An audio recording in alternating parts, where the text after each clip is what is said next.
샬롬! 사랑하는 제자들 교회 성도님들, 다니엘서 묵상 잘 하고 계신가요? 이번 주 우리는 다니엘서 전반부를 묵상했습니다. 그리고 다음 주 후반부를 묵상하는데요. 오늘 살펴볼 내용이 조금 많아서 1부와 2부로 영상을 나눠서 올리도록 하겠습니다. 바쁘시겠지만 두 영상 모두 끝까지 봐주시기 바랍니다.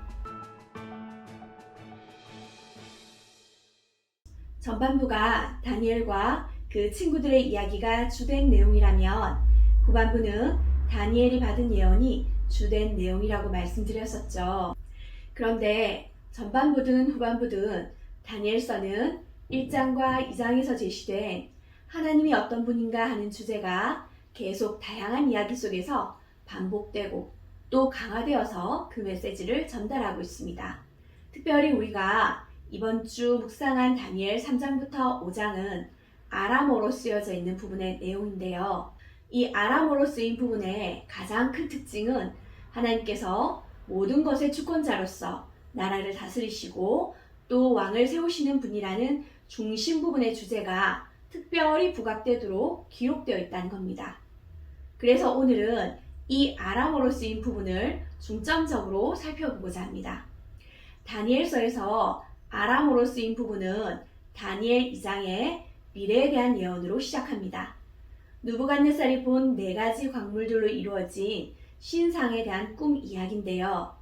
이 꿈은 인간의 제국이 아무리 크고 강하며 그 제국을 이룬 권력자가 아무리 힘센 왕이라 하더라도 그 제국과 왕을 세우시는 분은 하나님이시고 그 하나님께서 인간의 제국을 시간의 순서에 따라 세우시고 무너뜨리시다가 마침내는 인간 제국을 완전히 멸하시고 하나님의 나라를 세우실 것이라는 내용입니다. 다니엘 2장의 이 내용은 다니엘 7장에 가서 다니엘이 꾼 환상 속에서 반복되면서 확장되는데요. 그 부분은 나중에 7장에서 조금 더 자세히 다루도록 하겠습니다. 다니엘 3장은 다니엘의 세 친구인 하나냐와 미사엘과 아사랴, 바벨론식 이름으로는 사드락과 메삭과 아벳느고의 고난과 승리의 이야기입니다. 이 이야기에서 중심 인물은 2장과 동일한 느부갓네살 왕인데요. 느부갓네살 왕은 두라 평지에 금신상을 세웁니다. 분명히 느부갓네살 왕은 자신의 꿈을 통해 하나님께서 제국을 세우기도 하지만 또 무너뜨리기도 하시는 분이라는 것을 알게 되었습니다만 그는 자신의 시대가 영원하기를 원합니다. 그래서 자신과 자신의 제국 바벨론을 상징하는 금으로만 이루어진 신상을 두라 평지에 세우고 사람들에게 절하도록 하는데요. 바로 시간을 주관하려고 하는 것입니다.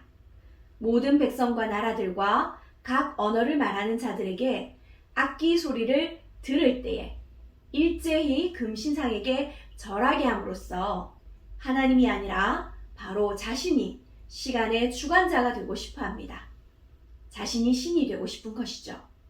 그러나 다니엘의 세 친구는 자신들을 구원하실 수 있는 분은 여호와 하나님 한 분밖에 없다는 것을 고백합니다. 그들은 하나님께서 자신들을 구원해 주시지 않는다 하더라도 왕이 세운 신상에게 절하지 않겠다고 느부갓네살의 명령에 불복종함으로 풀무불에 던져집니다. 하지만 그 자리에 신들의 아들과 같은 넷째 사람이 나타나서 이 세 사람을 보호해 줌으로써 이들은 고난 속에서 믿음으로 승리하게 됩니다. 다니엘 4장도 마찬가지로 느부갓네살 왕의 이야기인데요. 느부갓네살은 모든 백성들과 나라들과 각 언어를 말하는 자들에게 조서를 내려서 자신이 꾼 꿈이 어떻게 자신에게 이루어졌는가를 통해 하나님을 찬양합니다.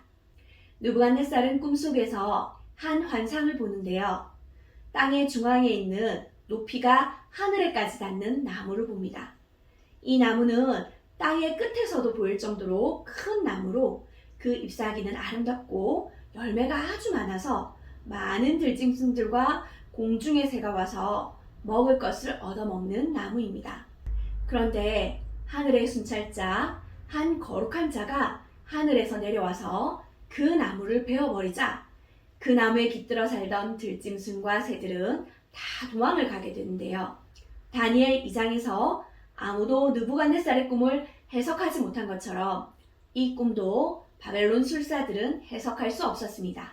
왜냐하면 이 꿈은 느부갓네살에 대한 하나님의 심판을 나타내는 꿈이었기 때문입니다. 다니엘은 느부갓네살이 본 큰 나무는 느부갓네살 자신을 상징하는 것으로 지극히 높으신 이가 느부갓네살을 심판하실 것인데, 이 심판이 임하면 느부갓네살은 사람들에게서 쫓겨나서 들짐승과 함께 살며 소처럼 풀을 먹을 것이라고 해석합니다. 그리고 그 예언은 진짜 이루어지게 되는데요. 느부갓네살이 자신의 왕궁 지붕을 거니면서 자신의 힘으로 모든 것을 이루었다고 생각하고 교만한 마음을 갖는 그때 하늘에서 심판이 선언되는 소리가 들리고, 또 바로 그때 느부갓네살은 사람들에게 쫓겨나 들판에서 짐승처럼 살게 됩니다. 예언이 이루어진 것이죠. 그리고 또 예언대로 7때가 지나서 느부갓네살은 다시 원래의 모습으로 돌아오게 되는데요. 이 7때는 하나님이 정하신 어떤 특별한 기간을 의미합니다. 이 기간이 완전히 다 채워지자 느부갓네살은 지극히 높으신 이가 자신에게 권세를 주셨기에 자신이 대제국 바벨론의 통치자가 될 수 있었다는 것을 고백하는 총명이 돌아오게 됩니다. 지극히 높으신 하나님은 무엇이든 자신의 뜻대로 행하시는 분이시기 때문에 아무도 하늘의 하나님을 막을 자가 없다는 것을 깨달은 것이죠. 그리고 하늘의 하나님이 어떤 분인지를 깨닫지 못하고 자신을 높이는 교만한 자는 짐승처럼 낮추시는 분이라는 것도 느부갓네살 왕은 깨닫게 됩니다. 이 세상의 시간을 주관하시는 분, 그리고 그 시간 속에서 누구를 세우고 또 누구를 패할지를 결정하시는 분은 하늘의 왕이신 하나님이라는 것을 느부갓네살이 찬양하며 다니엘 4장은 마무리되는데요. 이런 느부갓네살의 깨달음을 교훈으로 삼지 못하고 교만함으로 죽음을 맞이하는 인물이 다니엘 5장에 등장합니다. 바로 느부갓네살의 아들 벨사살입니다. 물론 역사적으로 벨사살은 느부갓네살의 아들은 아닙니다. 그러나 두 왕을 아버지와 아들로서 대비시켜서 이 중심 주제를 더욱 강조하고 있는데요. 벨사살 왕은 귀족 1000명과 모여 큰 잔치를 벌입니다. 그 잔치에서 그는 느부갓네살이 예루살렘 성전에서 탈취해온 금그릇, 은그릇을 가져오게 해서 거기에 술을 부어 마시면서 금, 은, 구리, 쇠, 또 나무와 돌로 만든 신을 찬양합니다. 다니엘 4장에서 느부갓네살 왕이 자신의 힘으로 제국을 이루었다고 생각해서 교만해졌는데, 거기서 한 걸음 더 나아가서 벨사살은 이제 신성 모독하는 악행을 저지르고 있는 것입니다. 그런 벨사살을 향해 바로 그때 하나님의 심판이 선포되는데요. 사람의 손가락들이 나타나서 석회로 만들어진 벽에 글자를 씁니다. 글자를 새기는 것이죠. 이 모습을 보고 왕이 두려움에 떨며 왕궁의 지혜자들에게 해석하도록 하지만 아무도 해석하지 못해서 다니엘이 불려오게 됩니다. 왕궁 석회벽에 세워진 글자는 바로 메네 메네 데겔 우바르신이라는 글자인데요. 왜 이 글자를 아무도 해석하지 못한 것일까요?